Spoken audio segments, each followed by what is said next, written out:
and welcome to a new episode of the podcast Mindset for Mars.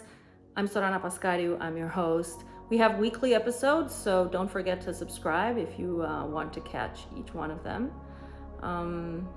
Today's episode is called How Reading Saved My Life. It's a bold claim, I know, and I'm going to explain to you in a second how that came to be. And the reason why I'm doing this episode is because people read less and less and less and less, and they do more and more video. And of course, you're watching a video about reading, but I want to impress on you just how big of a deal reading really is. So I mentioned in the first episode of this podcast my history. I had a huge shock at some point, and I had PTSD and depression for about a year and a half. And I basically decided I was going to get well. And the only thing that I knew how to do really was to read. So I decided I was going to read as many books as it took until I would find a solution to my problem. My love affair with reading started when I was little. My mom was a big reader. She lived in communism. Well, I was born in communism as well, in communist Romania. And it was kind of a bleak country. There wasn't much to do, much entertainment. So people read. And also there was a much bigger allure to reading because a lot of books were forbidden. So when something is forbidden, instantly it becomes much more appealing.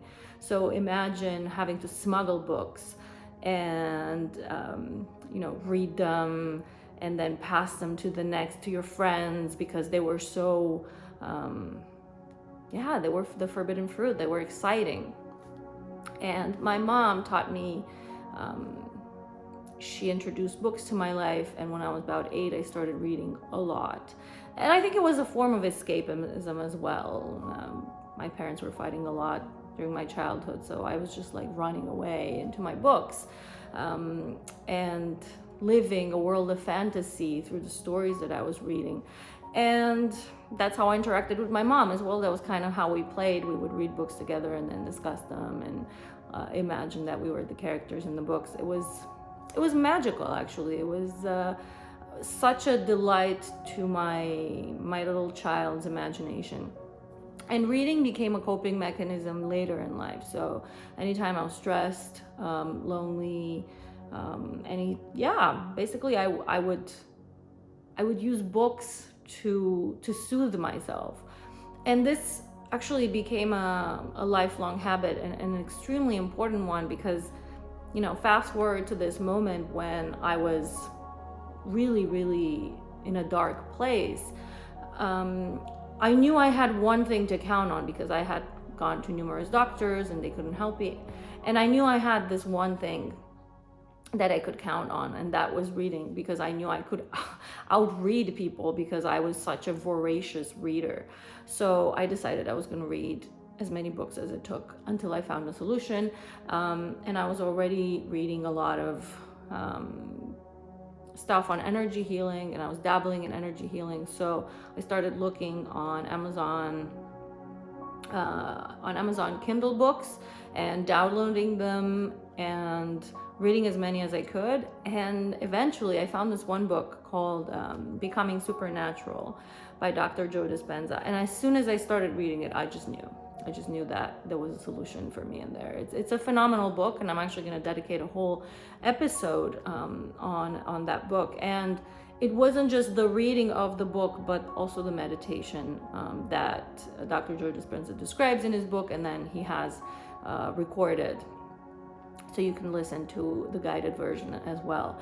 But it was really, what really transformed me was the paradigm change that I got from that book. The ideas were so powerful and so life-changing for me, and they gave me a completely different perspective on the human mind and how the human mind functions, and illness, And the book convinced me. That's why I decided I was really going to give the meditation a shot, because the way he presents the arguments, it really, really convinced me. And what happened from then onwards was I was so transformed by the fact that I was healed through this meditation and by the contents of this book, and by other books that I had read in that, desperation of mine to find a solution. So I decided I was going to dedicate my life to understanding how the human psyche functions. And I decided I was just going to read my way through it, because I wasn't enrolled in a program. I wasn't going to I didn't have a degree in psychology or anything of the sort. So I just decided I know how to obtain information through reading, and that's what I'm going to do. And what I actually did over the next year and a half was that I read continuously. Sometimes I would read 14 hours a day. I got to a point where I could read 2.5 books a day. That's a lot of information, a lot of information that I was processing constantly. So for about a year and a half, I think it came down to about 300 books in that year and a half. And it was a very condensed time of just learning for me, and having I know I'm going to make this point because I know a lot of people are saying, I love the weight of a book, I love the smell of the book, and I completely agree, me too. At the same time, I found that having electronic books is absolutely incredible, because you don't have to wait for the delivery of the book to happen. So whenever you're inspired and you want to pursue that idea, you can just have the book in a few seconds. So that's why I could read so much, because I kept pursuing different ideas. I would, do research, and one book would mention another book, and I would download it and read it, and so on. And so I could continue my research in a very, very tight, condensed manner. I didn't have to wait for weeks and weeks. And that really made a huge difference. So that's, one argument for me to say, give electronic books a shot if you're not doing that already, because I think they're extraordinary. And also being able to travel with them. Like I have about 1,000 books on my Kindle library, and it's always with me. I can read it on my phone, and it's just incredible, because whenever I want to go back to any information, or just have a bunch of books on vacation, or when I'm traveling on a plane, they're there. So because it's convenient, anything that's convenient is gonna, it's gonna be easier for you to do. You will do more of it. So that's my little spiel on electronic books, if you weren't convinced before. So what happened? It's, ultimately it's also an experiment. Having that kind of density of reading books is kind of an experiment on myself. Like, how do books really affect us? What happens? What happened was that the amount of learning and condensed wisdom that I got from these books was basically the equivalent of an MBA, or probably more. I actually have an MBA from a really good school, from Kellogg School of Management, and I don't want to diss MBAs or the brand or anything, but it was phenomenal for me to see just how much I got out of a year and a half of reading versus out of 2 years of a very expensive degree. And I was extremely impressed with how much I was transformed from within by that knowledge, just how much my view of the world changed just by reading these books. And it was kind of like having mentors, because these extraordinary people that I was reading, like Deepak Chopra, like Joe Dispenza, many incredible humans that I personally didn't have access to, but through reading their books, and sometimes I would read them 2-3 times, I really got to connect with their vision, with their ideas, with their, in a very profound way. And I felt like almost like they were there, they were close to me. I always get asked, did you have mentors? And I'm saying, yes, I had hundreds, because that's really what happened. I got kind of infused with their life philosophy and their ideas, and it was really transformational. And another thing that happened, which I thought was absolutely incredible, is that my ability to speak well, my fluency in speech really increased like exponentially. English is not my first language, and I spoke well, but I wasn't as fluent. And I realized that there's something that happens when you read so much. The phrases that you read kind of get coded into your brain. You know, you read amazing phrases again and again and again. At some point, they become part of your brain, and it becomes much easier to express yourself in actual speech. Not necessarily writing as much. I didn't necessarily become a better writer, interestingly, but definitely a much better speaker. And yeah, it was absolutely incredible. And I credit this phase in my life and that condensed period of reading with one of the most transformational things that I could have done. It changed me completely. It transformed me. Everything basically that I am doing today, my profession, my ideas, my creativity is coming from that phase. Like it was absolutely amazing to go through something like that and to realize just how much knowledge you can acquire. And this is a very important point. I actually read in Steven Kotler's Art of the Impossible. He has an incredible argument for reading, and he boils it down to why reading books matters. What he says is because he's a writer and he writes articles, he writes blog posts, and he wrote quite a few books. New York Times bestsellers, incredible books.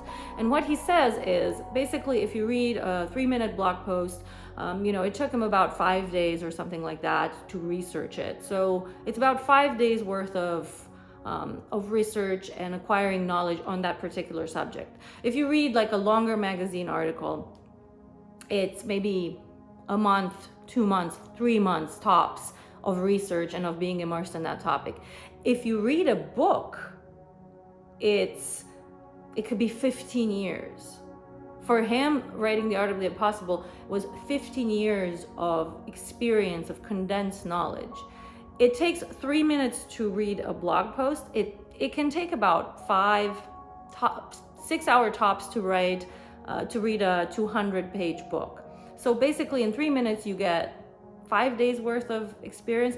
In 6 hours tops, you get 15 years. And sometimes you get more because some people write a book that contains their whole life experience, condensed. The amount of knowledge and wisdom, because wisdom is condensed life experience ultimately, that you have access to through a single book. Imagine, basically, you don't have to live somebody's life. They live a whole life. They acquire an incredible expertise, and they download their perspective to you in a few hours, in one book, in a few hundred pages. It is the most condensed way to obtain knowledge. And Steven Kotler was saying, blog, podcasts, videos, online courses, you will never get so much condensed knowledge. It's impossible because the brain processes reading very different from how it processes speech.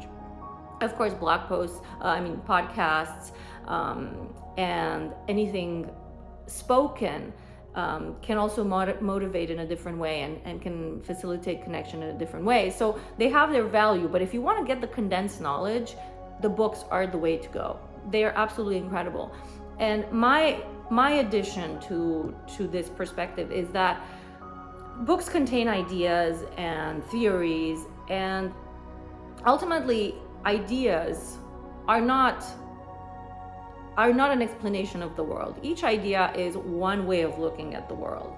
So if you want to genuinely have a broad intelligence and have the capacity to solve complex problems, which is what we all have to do in this world because it's a very complex world, then you need to have different perspectives and different ideas. And reading different books that come with sometimes even opposing views of the world will expand your mind.